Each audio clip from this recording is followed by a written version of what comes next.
दैनिक जागरण का संपादकीय डिक्टेशन। गति 90 और 100 शब्द प्रति मिनट। 90 शब्द प्रति मिनट स्टार्ट होगा 5 सेकेंड बाद।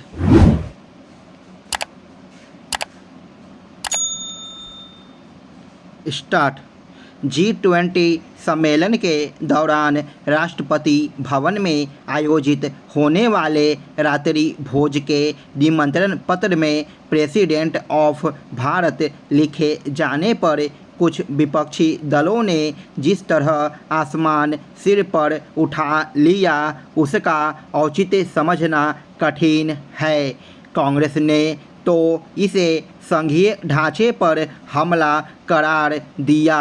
उसने एक देश एक चुनाव की पहल को भी संघीय ढांचे पर हमला बता दिया था।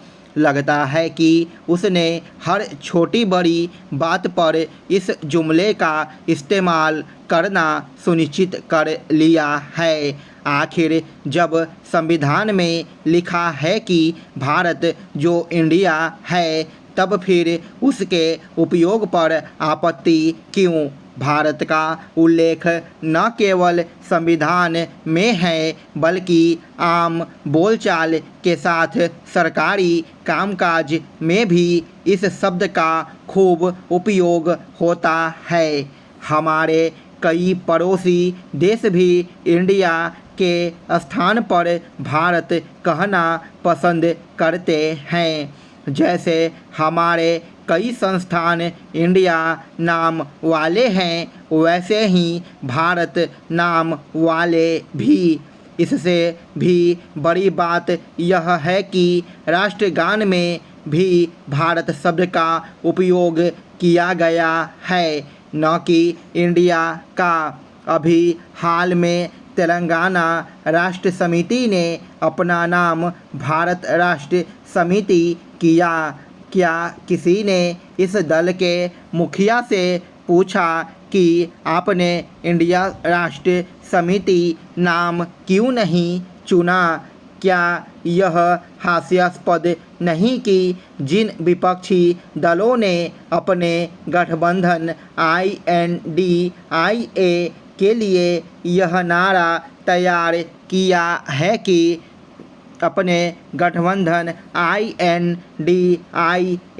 के लिए यह नारा तैयार किया है कि जुड़ेगा भारत, जीतेगा भारत, वे भी राष्ट्रपति की ओर से भारत शब्द के उपयोग पर लाल पीले हो रहे हैं। कुछ विपक्षी दल इस निष्कर्ष पर भी पहुंच रहे हैं कि मोदी सरकार उनके गठबंधन INDIA यानी इंडिया से घबरा गई है, इसलिए राष्ट्रपति से भारत शब्द का उपयोग करा रही है। यह भी बेपर की उड़ान ही है। इन दलों को इससे परिचित होना चाहिए कि आम भारतीय इंडिया के स्थान पर भारत शब्द का अधिक उपयोग करते हैं। वे ऐसा इसलिए करते हैं क्योंकि अपने देश का मूल नाम भारत है और यह सदियों से प्रचलित है। इंडिया नाम तो अंग्रेजों ने दिया। कुछ विपक्षी दल यह आरोप भी उछाल रहे हैं कि लगता है अब मोदी सरकार देश का नाम बदलने जा रही है। आखिर इसमें बदलने की क्या बात है?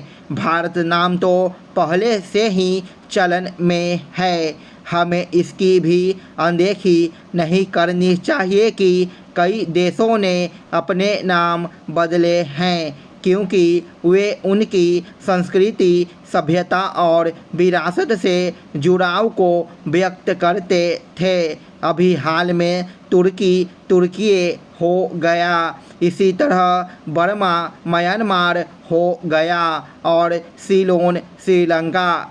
अपने देश में भी कई प्रमुख शहरों के नाम बदले जा चुके हैं।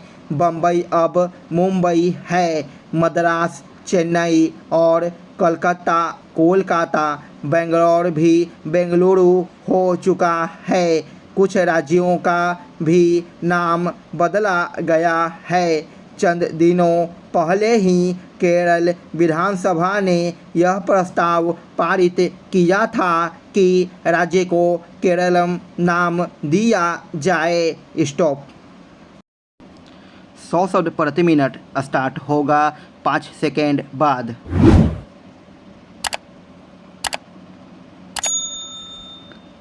स्टार्ट।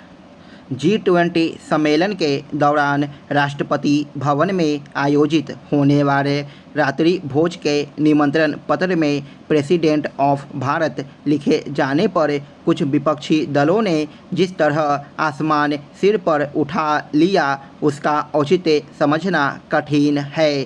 कांग्रेस ने तो इसे संघीय ढांचे पर हमला करार दिया।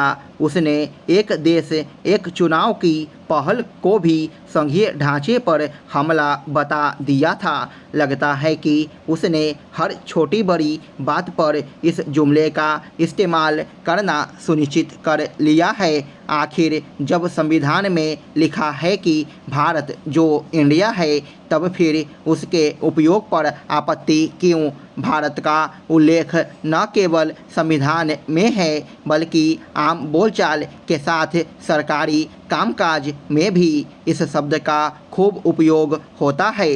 हमारे कई पड़ोसी देश भी इंडिया के स्थान पर भारत कहना पसंद करते हैं। जैसे हमारे कई संस्थान इंडिया नाम वाले हैं, वैसे ही भारत नाम वाले भी। इससे भी बड़ी बात यह है कि राष्ट्रीय गान में भी भारत शब्द का उपयोग किया गया है, न कि इंडिया का। अभी हाल में तेलंगाना राष्ट्र समिति ने अपना नाम भारत राष्ट्र समिति किया।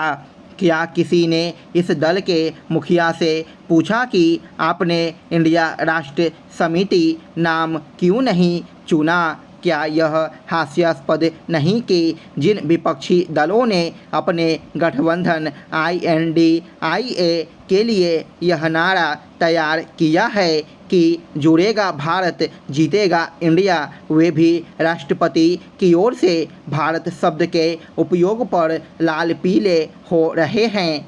कुछ विपक्षी दल इस निष्कर्ष पर भी पहुंच रहे हैं कि मोदी सरकार उनके गठबंधन INDIA यानी इंडिया से घबरा गई है, इसलिए राष्ट्रपति से भारत शब्द का उपयोग करा रही है। यह भी बेपर की उड़ान ही है। इन दलों को इससे परिचित होना चाहिए कि आम भारतीय इंडिया के स्थान पर भारत शब्द का अधिक उपयोग करते हैं। वे ऐसा इसलिए करते हैं क्योंकि अपने देश का मूल नाम भारत है और यह सदियों से प्रचलित है। इंडिया नाम तो अंग्रेजों ने दिया। कुछ विपक्षी दल यह आरोप भी उछाल रहे हैं कि लगता है अब मोदी सरकार देश का नाम बदलने जा रही है। आखिर इसमें बदलने की क्या बात है? भारत नाम तो पहले से ही चलन में है। हमें इसकी भी अनदेखी नहीं करनी चाहिए कि कई देशों ने अपने नाम बदले हैं क्योंकि वे उनकी संस्कृति, सभ्यता और विरासत से जुड़ाव को व्यक्त करते थे। अभी हाल में तुर्की हो गया, इसी तरह बर्मा म्यांमार हो गया और सीलोन श्रीलंका। अपने देश में भी कई प्रमुख शहरों के नाम बदले जा चुके हैं। बम्बई अब मुंबई है, मद्रास चेन्नई और कलकत्ता कोलकाता, बंगलौर भी बेंगलुरु हो चुका है। कुछ राज्यों का भी नाम बदला गया है। चंद दिनों पहले ही केरल विधानसभा ने यह प्रस्ताव पारित किया था कि राज्य को केरलम नाम दिया जाए। स्टॉप।